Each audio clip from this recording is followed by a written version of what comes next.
सभी को नमस्कार। आज हम अपने हॉस्पिटल में एक विशेष प्रकार का जो प्रोग्राम है वो करने जा रहे हैं। जैसे हमारे जो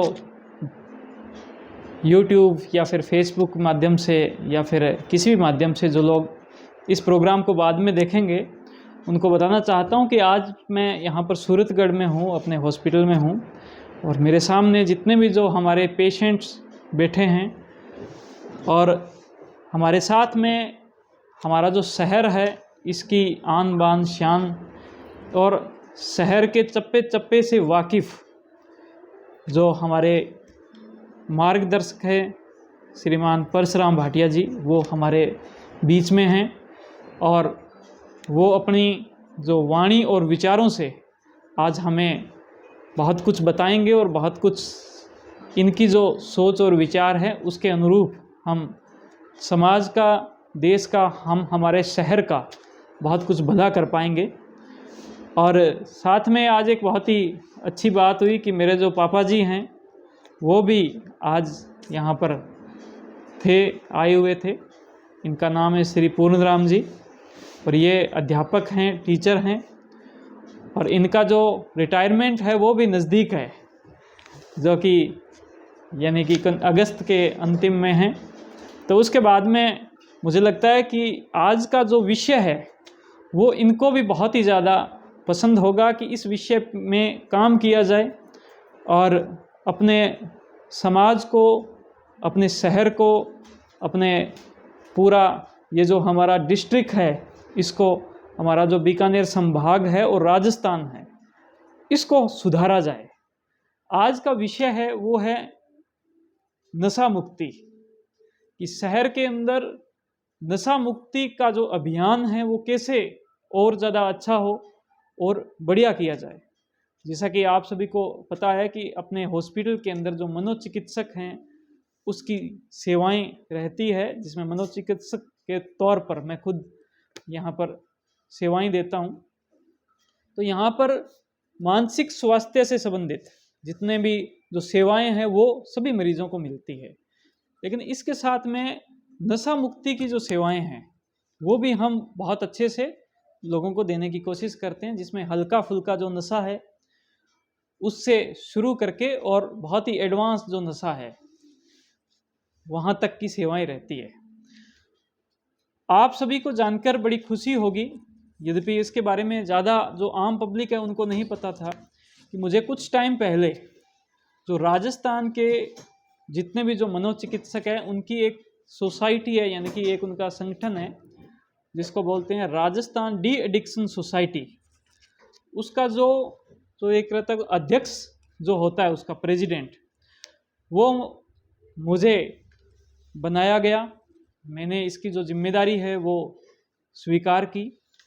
इसमें मुख्य तौर पर जो मनोचिकित्सक जो इस नशा मुक्ति सेवाओं के लिए एक मुख्य भूमिका निभाते हैं, एक प्रकार से योद्धा की तरह, तो उनके मान सम्मान के लिए वो कैसे काम करें और वो अच्छे से निर्भीक होकर काम करें। उनको जो जिस किसी की भी आवश्यकता हो, जैसे उनको सबसे ज़्यादा आवश्यकता होती है मेडिसिन की, कि वो जो लिखें दवाइयाँ वो वहाँ पर आसपास में उपलब्ध हो, तो इसकी भी पूरी यानी कि व्यवस्थाएं हो। और इससे संबंधित सरकार के साथ में, प्रशासन के साथ में, तो जो एक उनका रहता है तालमेल, तो उसको भी बनाना, इस काम में हमने एक बहुत ही अच्छे से प्रोग्रेस भी पाई। और इसी 28 मई को हमारी एक बहुत ही अच्छी और बहुत ही एक शानदार जो मीटिंग है वो राजस्थान लेवल पर हुई है और उन अधिकारियों के साथ में रही है जो कि यानी कि दवा को कंट्रोल करते हैं, और दवा कंट्रोल में वो सबसे ऊपर के अधिकारी हैं।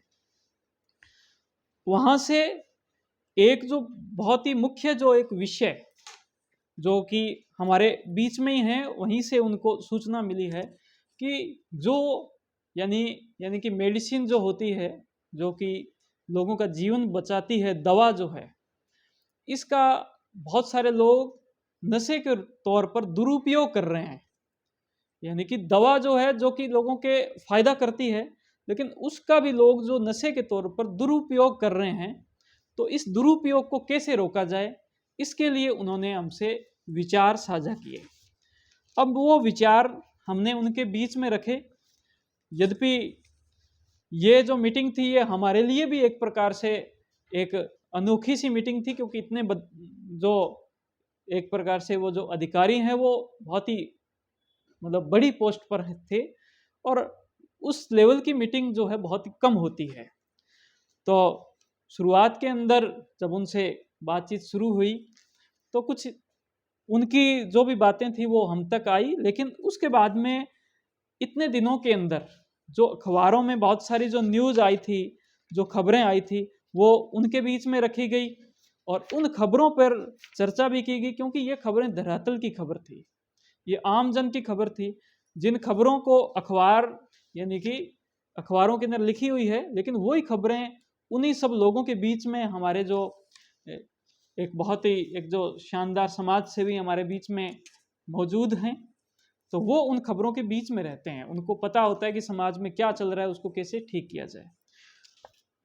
हमारी तरफ से कुछ चीज़ों का उनके बीच में रखा गया, और उसमें पहली ये थी कि जो चिकित्सक है वो इलाज करता है, और नशा एक हद तक जाकर बीमारी का रूप ले लेता है, जो माइंड को, उसके शरीर को, उसके पूरे परिवार को, उसके समाज को, उसके काम धंधे को, यानी कि वो जो भी काम करता है उसको खत्म कर देता है। तो नशा एक प्रकार से सामाजिक बीमारी है, एक बड़ी बीमारी है, और इसका इलाज करता है मनोचिकित्सक। अब अगर मनोचिकित्सक पर बहुत ज़्यादा कंट्रोल किया जाएगा और मनोचिकित्सक को निर्भीक होकर इलाज करने से रोका जाएगा, या फिर मनोचिकित्सक को उपयोग में आने वाली जो भी चीज़ें हैं वो अगर उसको पूरी नहीं मिलेगी इलाज के अंदर, तो इलाज अच्छा नहीं होगा। इलाज अगर नहीं हुआ तो समाज में नशा बढ़ेगा।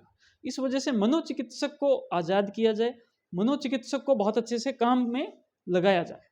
दूसरी जो बात थी वो ये थी कि मनोचिकित्सक सही गाइडलाइन से, अच्छी गाइडलाइन से, अच्छे नियमों का पालन करके वो इलाज करे। इसके लिए मनोचिकित्सक का ये जो संगठन बना हुआ है, ये आपस में मीटिंग करे, और मीटिंग के साथ में वो जो अधिकारी हैं, उनकी भी जो अधिकारी यहाँ पर जो मौजूद हैं, उनके साथ में वो बातचीत करके और एक संतुलन बनाकर, और फिर क्या है कि अच्छे तरीके से इलाज करें। हो सकता है इस वक्त कुछ नए नियमों की आवश्यकता हो, तो उसके हिसाब से वो इलाज करें। तीसरी जो बात थी वो ये था कि भाई दवाओं का दुरुपयोग ना हो, तो इसके लिए जो भी टेक्निकल चीज़ें हो सकती है वो, तो उनका वो पालन करें, जिससे दवाओं का दुरुपयोग रुके। चौथा नंबर जो बात था उसमें था कि भाई नशा मुक्ति का जो इलाज है वो सब जगह पर अब आज के वक्त मौजूद है, उसका ज़्यादा से ज़्यादा उपयोग हो।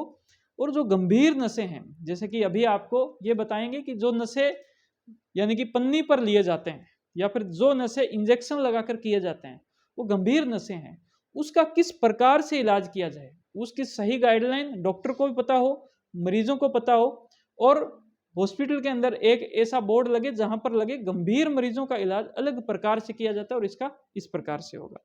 और अंतिम जो था वो था मेडिकल स्टोर के लिए, कि भी मेडिकल स्टोर के अंदर जो दवा है वो सिर्फ और सिर्फ यानी कि पर्ची पर मिले, ताकि इसके अलावा जो है वो इसका दवाओं का दुरुपयोग नहीं हो, क्योंकि जब दवाओं का दुरुपयोग होता है तो सही जो मरीज है उसको दवा उपलब्ध नहीं हो पाती।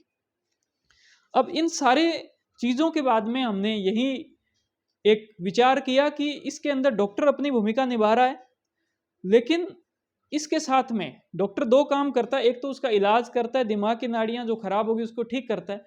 दूसरा उसकी वो बात सुनता है, क्या कारण है आपके नशे का, आपकी कोई परेशानी है, चिंता है, फिक्र है, उसको हम बात सुनेंगे, उसको हम ठीक करेंगे, ताकि उसका जो कारण ठीक हो तो नशा नहीं करेगा।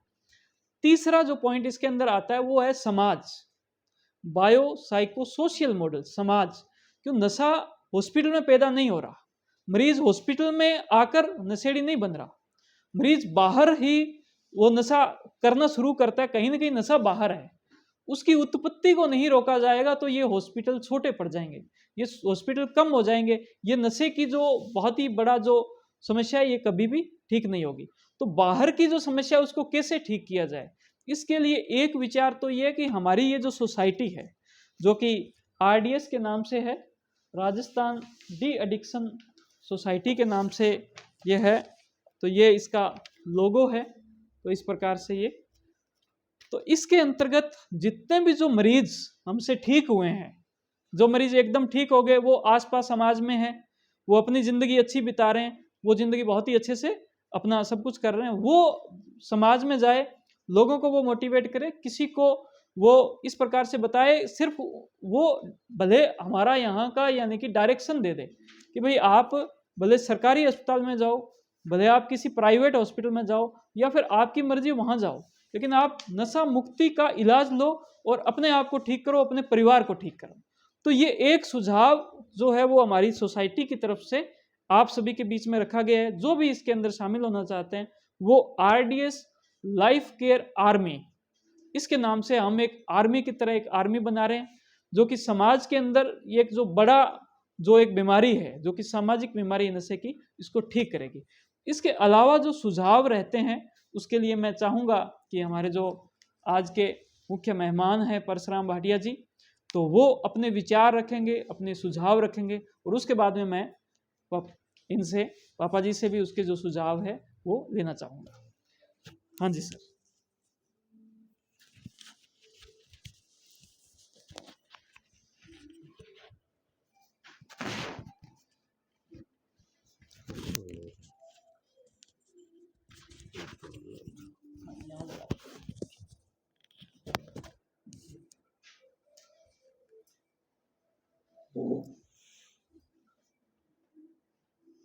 Mind care hospital research centre में रखी गई नशा मुक्ति व्यवस्था के संबंध में उपस्थित समस्त बंधुगण को मेरा नमस्कार।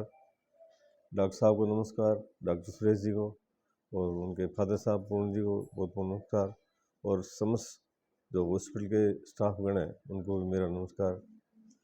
बड़ा खुशी का अवसर है कि डॉक्टर साहब ने नशा मुक्ति का जब से सूरतगढ़ में आप पधारे हैं तब से नशा मुक्ति को लेकर काफ़ी बार इन्होंने गांव में भी प्रोग्राम किया है, सूरतगढ़ में भी प्रोग्राम किया है। सूरतगढ़ के अंदर नशा मुक्ति के अंदर जो इन्होंने प्रोग्राम किया था वो मैंने भी करवाए थे, आपने भी काफ़ी बार गांव के अंदर प्रोग्राम किए हैं। सूरतगढ़ में भी यहाँ इनके हॉस्पिटल में भी बैठकें रखी है और समीक्षाएँ भी की गई है। आप सब लोगों को जितने भी इनके परिचित हैं, हमारे परिचित, उनको यहाँ बुला के समीक्षा की गई थी। नशा मेरा प्रथम तो ये है कि नशा यहाँ गंगानगर हनुमानगढ़ में जो आया वो पंजाब की वजह से आया। पंजाब के धनाढ्य परिवार के बच्चे, जहाँ तक मेरा मानना है, पंजाब के धनाढ्य परिवार के बच्चे यहाँ पढ़ने के लिए आते थे और वो जो है यहाँ नशा करते, और यहाँ के लोगों जो बच्चे हैं उनको भी यहाँ नशा मुक्ति करो, नशा के जो है इंटीग्रल किया। और दूसरा जो पंजाब के जागीरदार हैं, हमारे गरीब परिवार के जो जैसे सीरी है या चौथिया बोलते हैं, उनको वो अपने अधीन रखते थे और काम कराने के लालच में उनको जो है डोडा पोस्ट चाय के अंदर पिलाते थे जिससे कि ये काम ज़्यादा करें।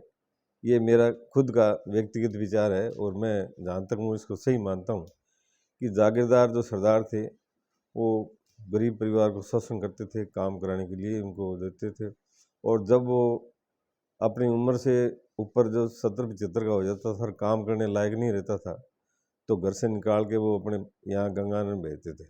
और वो आज भी रोड पे जो है फिरते आपको मिल जाएंगे। गंगानगर में हमारे नशा इतना बड़ा है, गंगानगर हमारे ज़िले में, वो सारा पंजाब से है, और जो युवा वर्ग है वो इसके अधीनस्थ हो गए।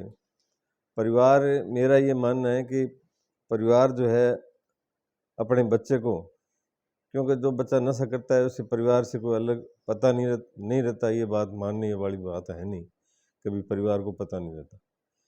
तो थोड़े थोड़े नशे में लेता है, पहले जैसे शराब पीने लगी, चरस लिया, गांजा लिया, अफीम लिया, और वो एक चिट्टा पता नहीं कितने भांत का नशा है वो थोड़े थोड़े में लेता है। जब एक जब एंड हो जाता है परिवार, जब फिर डॉक्टर साहब के पास आते हैं कि भाई हमारे बच्चे को इलाज कराओ।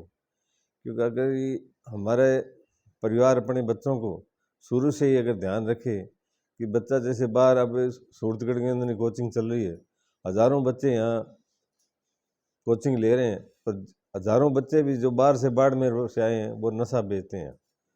और हमने पिछले 22 तारीख को यहाँ पुलिस के खिलाफ प्रदर्शन किया था, शहर के लोगों के साथ हमारी कांग्रेस पार्टी की तरफ से प्रदर्शन काफ़ी लंबा किया, और पुलिस के साथ जो है चर्चा भी हुई और विरोध प्रदर्शन भी किया गया।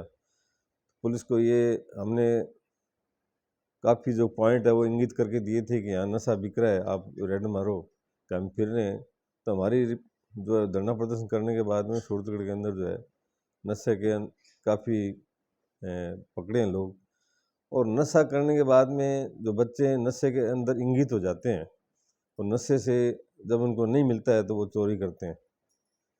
हमारे सूरतगढ़ में लेवा, मैं बाहर की बातें क्या करता हूँ, आए दिन मोटरसाइकिल चोरी हो रहे हैं और अनेक चोरियाँ हो रही है। जहाँ मिलते हैं वो जब नशा नहीं मिलता तो हज़ारों रुपए की चीज़ वो 100 रुपये में बेच देते हैं। तो मेरा ये डॉक्टर साहब से जैसे अभी कह रहे थे कि भाई अपने इलाज करवाते हैं, तो डॉक्टर साहब जब से आए हैं सूरतगढ़ के अंदर, डॉक्टर सुरेश परिवार जी, इन्होंने जो भी नशा के मरीज इनके पास आता है वो दवाई जो है ये इलाज अच्छे ढंग से करते हैं, और कम जो है कोशिश ये करते हैं कि उनकी दवाई कम से कम दी जावे। क्योंकि जो नशे के अंदर डिफीट में आ जाता है वो परिवार बिल्कुल ही कमज़ोर हो जाता है हर तरह से, पैसों से और गरीबी। क्योंकि बड़े धनाढ्य के बच्चे हैं उनको तो कोई फर्क नहीं पड़ता, जो गरीब परिवार के बच्चे हैं आ जाते हैं उनको लिए जो है नशे में आए और इलाज कराना भी भारी होता है। परंतु डॉक्टर साहब, मैं कई बार इनसे मिलता हूँ, पता भी रहता है कि ये जो इलाज है काफ़ी लोगों को समझा के वीडियो कॉन्फ्रेंस की जो है इससे भी और व्यक्तिगत जो है आप इलाज करवाते हैं, अच्छे ढंग से करते हैं। तो मेरा ये मानना है कि जो बच्चा नशे में एकदम एंड में जब आता है, वो जैसे कई वो नोट के ऊपर वो नशा करते हैं, वो क्या नाम है उसका, चरस है, गांजा, क्या है मेरे तो याद नहीं, ध्यान नहीं है मेरे को, परंतु वो एंड की तरफ है, एकदम अंतिम चरणों में आता है या इंजेक्शन लगाते हैं। तो मेरा ये अपील है परिवार से, समझ से, जो भी सुन रहे हैं या देख रहे हैं, तो अपने परिवार के बच्चे जो बाहर पढ़ रहे हैं उनका भी ध्यान रखें कि अभी वो वास्तव में पढ़ता है कि नहीं है। क्योंकि जो बाहर पढ़ते हैं उनकी सोसाइटी अलग हो जाती है। मैं यहाँ सूरतगढ़ की बात करता हूँ कि यहाँ 30-40 हज़ार बच्चे लड़के और लड़कियाँ हैं और नशे में गिरफ्त हो रहे हैं। वो हर तरह से नशा करते हैं और नशा करने से पैसा नहीं मिलते। अभी पीछे पुलिस के द्वारा हमने जो यहाँ मीटिंग रखी थी, डॉक्टर साहब मैं आपको बता रहा हूँ, लेगा जी पीछे थे, लड़कियाँ भी सरेआम शराब पीती है और पकड़ के हमने पुलिस के अंदर दी, और फिर माँ बाप को टेलीफोन किया कि आपकी बच्ची यहाँ नशे में पड़ी है और आप ले जाओ। क्या आप गलत कह रहे हो? मानते ही नहीं लोग। और आए दिन जो है बच्चियाँ वो आज़ाद है और किसी के लड़के के साथ भागती है, कभी किसी। ये सारा नशा जो है सिस्टम यही खराब है। तो मेरा व्यक्तिगत सुझाव है कि जो परिवार अपने बच्चे से जैसे यहाँ रह रहा है, बाहर रहते हैं, तो उनकी एक्टिविटी, उनका जो है नशे से दूर रखने के लिए बच्चे को ध्यान रखें। और डॉक्टर साहब जो आज प्रोग्राम किए है वो बहुत बढ़िया है। और उन्होंने जो है आप राजस्थान के जो नशा मुक्ति एसोसिएशन है आपकी, आपको अध्यक्ष बनाया गया है, तो इसके लिए मैं आपको बहुत बहुत बधाई और शुभकामनाएं देता हूँ कि आप जो है आप इस लायक हो कि आपने पूरे राजस्थान के अंदर, क्योंकि आप यूट्यूब में या ऑनलाइन वीडियो कॉन्फ्रेंसिंग आप करते रहते हो, इससे जो है हर परिवार के लोग जो वीडियो कॉन्फ्रेंस जुड़ते हैं या सोशल मीडिया से जुड़े हुए हैं, तो इससे लोगों को काफ़ी फ़ायदा हुआ है। और फ़ायदा होने से आपको जो कम उम्र में जो आपने उपलब्धि की है, जिसके लिए मैं बहुत बहुत आपको शुभकामनाएं देता हूँ। और आज उज्जवल भविष्य की कामना करता हूँ कि आप इसी तरह लोगों को लाभ, स्वास्थ्य लाभ देते रहे, नशा मुक्ति अभियान चलाते रहें। जो भी परिवार आता है गरीब परिवार तो उनको रिलीफ देते हुए आप उनका इलाज करेंगे। और दवाई जो सरकार ने दी है, कई जैसे अभी अपन चर्चा कर रहे थे कि भाई आपसे पर्चे लिखवाते हैं और वो ब्लैक में बेच देते हैं, ये आपका कहना सही है, क्योंकि बाहर जो नशा मिलता नहीं और वो आपसे लेते हैं तो उससे क्या है, पैसे के चक्कर में वो फिर बेचते हैं। या जैसे भी आपके पास है कभी मेरा नशा करता हूँ, मैं आपके इलाज लेके जाएं, तो आप ट्रीटमेंट देते समय भी आप उसकी पूरी जो है सही लोकेशन, परिवार की भी पूरी जानकारी करके उसको इलाज कराएं, क्यों इसमें फ्रॉड भी ज़्यादा होते हैं। तो मेरा व्यक्तिगत मानना है कि आप जो है नशा मुक्ति अभियान ऐसे ही चलाते रहें। हमारे लिए कोई भी आपकी जो भी सेवा हो, मैं आपके यहाँ हमेशा तन मन धन से साथ रहूँगा, भविष्य में भी। और मेरा जो भी मेरी सेवा हो, आप कभी भी आप मेरे को याद कर सकते हैं। जिसके आपने यहाँ बुलाया और नशा मुक्ति से हमने चर्चा की, जिसके लिए आपको बहुत बहुत धन्यवाद, आभार। बहुत बहुत धन्यवाद आपका। मैं दो चार जो है आपसे एक सुझाव मांगूंगा कि भाई अपने जैसे सेंटर पर लोग आते हैं, नशा छोड़ते हैं, तो जैसे ही वो नशा छोड़ें कि भाई उनको पहले विश्वास नहीं होता कि हम 2 दिन ही बिना नशे के रह सकते हैं क्या। हम इसके अंदर एक निश्चित कोई एक टाइम फिक्स कर लें, भाई आप लगभग 15 दिन के लिए या फिर 1 महीने के लिए, 2 महीने के लिए नशा मुक्त रहें कि भाई इतने दिन नशा मुक्त अगर आप रहते हो, जैसे 21 दिन का मान लो आपने फिक्स कर दिया कि जो लोग 21 दिन तक नशा मुक्त रह गए उनको हम क्या है इनाम देंगे। उनको हम कोई जो एक रहता है ड्रेस जो है वो उनको हम गिफ्ट कर सकते हैं, भाई आप आओ और आप यहाँ से क्या एक ड्रेस ले जाओ। यद्यपि ये चीज़ वैसे हॉस्पिटल के तौर पर देखे तो भी उतने नहीं है, लेकिन मैं तो एक समाज के तौर पर देखा हूँ कि भाई अगर समाज उन सब लोगों को अगर मोटिवेट करे जो नशा छोड़ रहे हैं, तो उनको देख के मुझे लगता है कि और लोगों को मिले, क्योंकि नशा करने वाले आदमी की इज्जत बहुत ज़्यादा गिर जाती है। और जैसे ही उसकी इज्जत को अगर हम बढ़ाएंगे, उसको लगेगा यार अब तो इज्जत पूरी मिल रही है मुझे, तो मुझे लगता है वो। तो ये एक मेरी तरफ से सुझाव था। अगर इसमें आपको आपका मानना सही है कि जो यहाँ ट्रीटमेंट लेके जाता है उसको आप मोटिवेट करोगे, आगे भी वो जो है जैसे हॉस्पिटल का है कि डॉक्टर साहब यहाँ इलाज दे रहे हैं और वो अच्छी तरह से दे रहे हैं, मैं मेरा भी सही हुआ है, तो क्योंकि एक जो नशा है उसके इर्द गिर्द 10 एक आदमी तो नशा होंगे, तो वो जो ठीक हो गया वो बाहर जाता है तो नेचुरली वो आपके लिए कहेगा कभी डॉक्टर साहब ने मेरे को कम समय में और इलाज के लिए, क्योंकि जो नशे में एकदम ग्रस्त हो जाता है ना, तो उसको कॉन्फिडेंस नहीं होता कभी मैं नशा छोड़ पाऊंगा कि नहीं छोड़ूंगा। और जब नशा नहीं मिलता तो वो मरने मारने तक तैयार हो जाता है, चोरी करता है या घर वालों से झगड़ा करता है। तो डॉक्टर जो चीज़ बताता है ना उसके लिए वो रामबाण है, क्योंकि जो आप चीज़ बताओगे घर वालों की बात नहीं मानेगा, पड़ोसी की भी नहीं मानेगा, नशे की नहीं मानेगा। तो जो डॉक्टर बताता है उस बात को उसके दिमाग में बैठती है कि यार मैं वास्तव में छोड़ सकता हूँ। क्योंकि आप जो सलाह देते हो, जैसे नशा दे दिया आपने, पहले 100 mg की दे दी या 50 mg की दे दी, या आते ही आप 5 mg की दे दी, पहले 2 दिन 2 गोली दी, फिर दूसरे दिन 1 दी, तो इसी हिसाब से आप जो ट्रीटमेंट करते हो ये उसी हिसाब से वो छोड़ सकता है। क्योंकि जो रोगी होता है वो मनोरोगी हो जाता है कि मैं तो छोड़ ही नहीं सकता। तो जिस तरह से आप ट्रीटमेंट करते हो उसी हिसाब से उसको समझाते हो तो वो अपने आप समझता है। तो ये मेरा एक व्यक्तिगत सुझाव है।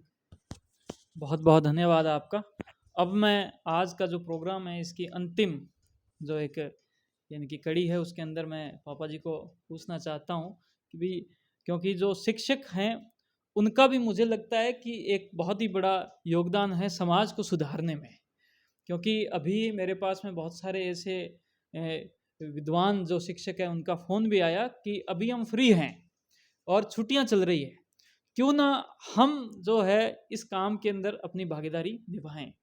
यद्यपि बहुत सारे जो शिक्षक हैं वो इस बात से मेरे ऐसे भी हो सकता है परेशान हो कि कहीं ऐसा ना हो कि सरकार का कोई आदेश आ जाए ये बात सुनने के बाद और वो मुझे थोड़ा ये कहे कि आपने कहाँ उनको इसमें लगा दिया। लेकिन ये भी एक बहुत ही महान काम है। तो मैं आपसे भी राय मांगना चाहता हूँ कि किस प्रकार से हम इस बड़ी सामाजिक बीमारी को कंट्रोल कर पाएंगे।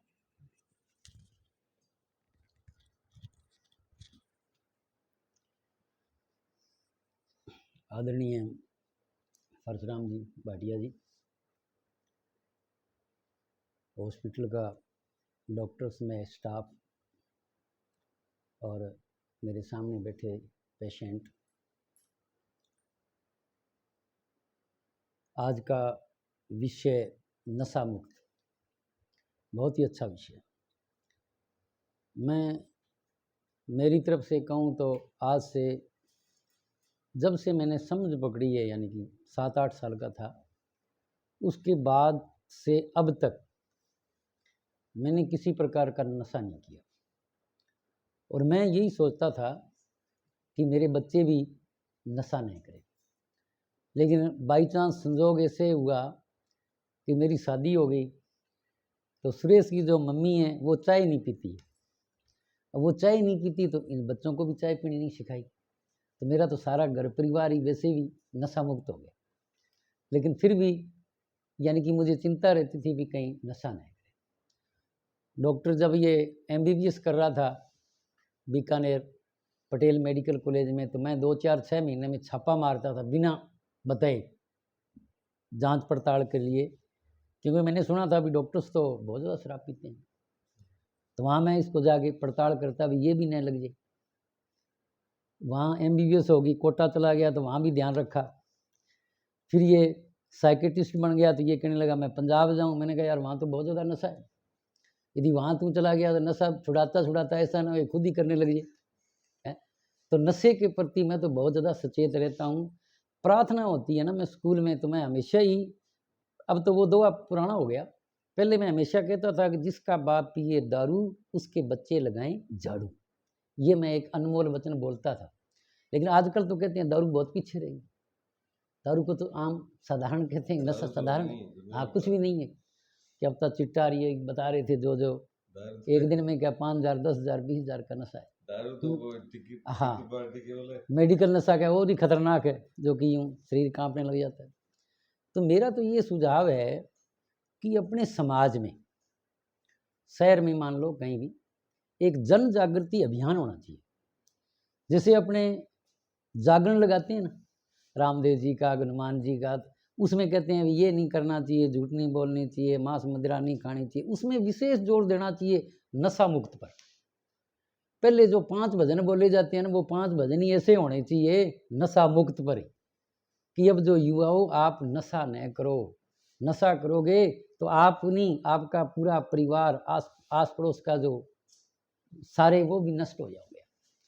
और मैं तो कहता हूँ यदि आप शादी कर रहे हो, लड़का ढूंढ रहे हो ना, तो ऐसा ढूंढो यदि वो नशा नहीं करता ना, तो मान के चलो उसकी 15,000 रुपये वेतन आ रहा है, 10-15,000 रुपये तो मामूली बात है। वो मान के चलो कि जो नशा नहीं कर रहा है, इसका मतलब वो एक नौकरी लग गया, 15,000 की 20,000 की नौकरी वो कमा रहा है। तो मैं तो कहता हूँ एक जन जागृति ऐसा अभियान होना चाहिए, और वो भी प्रबुद्ध लोगों द्वारा। जैसे ये परशुराम जी है, ये नशा नहीं करते, ये रामदेव जी के तगड़े भगत हैं। यदि ऐसे भगत बन जाए तो भी बड़ा फर्क है। मेरा गांव अमर सिंह वाला है, मेरे गांव में मेरे बास के अंदर बहुत कम नशा है, 1-2 आदमी को छोड़। मैंने उसका कारण देखा कि मैं सभी गांव में जाता हूँ, गमडिया, मंजुआ, सोर, जैसर, मैंने कहा यार वहाँ बहुत नशा है, मेरे गांव में मेरे 40-50 घरों में नशा क्यों नहीं है। तो मैंने क्या कारण देखा, हमारे सारे अड़ोस पड़ोस वाले सारे रामदेव जी के भगत हैं। उनको किसी ने बता दिया भी यदि दारू को यदि नशा कर लिया तो रामदेव जी रूस जाओगे। चलो वो भी एक बहुत बड़ी है, भी कोई न कोई बहाना तो है, रामदेव जी रूठ जाएंगे, इसलिए नशा नहीं करो। तो नशा से बच गए तो सभी घर है जो वास्तव में विकसित है, सबके घरों में ट्रैक्टर है, सब घरों के बच्चे पढ़े लिखे हैं, काफ़ी हैं जो सर्विस में भी है। कारण एक ही है कि वो नशा नहीं करते। जिसके 2 बीघे ज़मीन नहीं है वो भी 1 मरबे की बाई करता। तो नशा के लिए एक ऐसा, परशुराम जी आप अभियान छोड़ो, जन जागृति अभियान। और वह तो कहता हूँ जैसे जागरण होता है ना, वैसे कोई जागरण लगाओ, और उसमें 5 भजन तो होने चाहिए नशा मुक्त पर। बाकी देखो प्रोग्राम हम तो करते रहते हैं, तो उसमें क्या है, जैसे अब आइंदा डॉक्टर साहब को बुला लिए, सही है। तो मैं ज़्यादा नहीं कहता हुआ अपनी बात को यहीं विराम देता हूँ। वैसे मुझे तो गांव भी जाना है, थोड़ा लेट हो रहा हूँ, नाइट को गाड़ी चलाना थोड़ा मेरे लिए मुश्किल रहेगा। तो पुनः मैं आप सबको धन्यवाद देता हूँ कि आप आए, इतनी बातें सुनी। परशुराम जी भी आए, आप सबका बहुत बहुत आभार, धन्यवाद और आपको शुभकामनाएं। और आगे जो जितने मेरे श्रोता बैठे हैं, कम से कम आप तो ज़रूर ये दिमाग में बिठा लो कि मुझे नशा नहीं करना है और मेरे परिवार को नशा नहीं होने देना है, मेरे रिश्तेदारों को भी समझाना है। यदि बार बार यदि आप कहोगे ना तो ज़रूर कहीं न कहीं चोट पहुँचेगी और वो ज़रूर लाइन पर आएगा। धन्यवाद। जय हिंद, जय भारत। तो आपने एक बहुत ही शानदार जो विचार है वो दिया, और मुझे लगता है कि ये विचार सामाजिक दृष्टि को देखते हैं, क्योंकि मैं तो इलाज करता हूँ तो मैं उस प्रकार से जो है मरीजों को देखता हूँ कि भाई मरीज़ आएंगे, वो उनका हम इलाज करेंगे। तो आप नशे की जड़ को ख़त्म करने में, मुझे लगता है कि आपने जो विचार दिया वो बहुत ही अच्छा, और मैं इसका नाम भी जो एक सोच लेता हूँ तो मुझे लगता है कि अपने को इसका नाम रखना चाहिए नशा मुक्ति संगीत संध्या। क्यों जी? जोर से मेरा वो तो करो, समर्थन तो करो कि नशा मुक्ति अगर संगीत संध्या है तो इसमें क्या, संगीत के बहाने लोग आएंगे, लोग वहां पर बैठेंगे, और वहां पर 5 अगर जो नशा मुक्ति के जो भजन के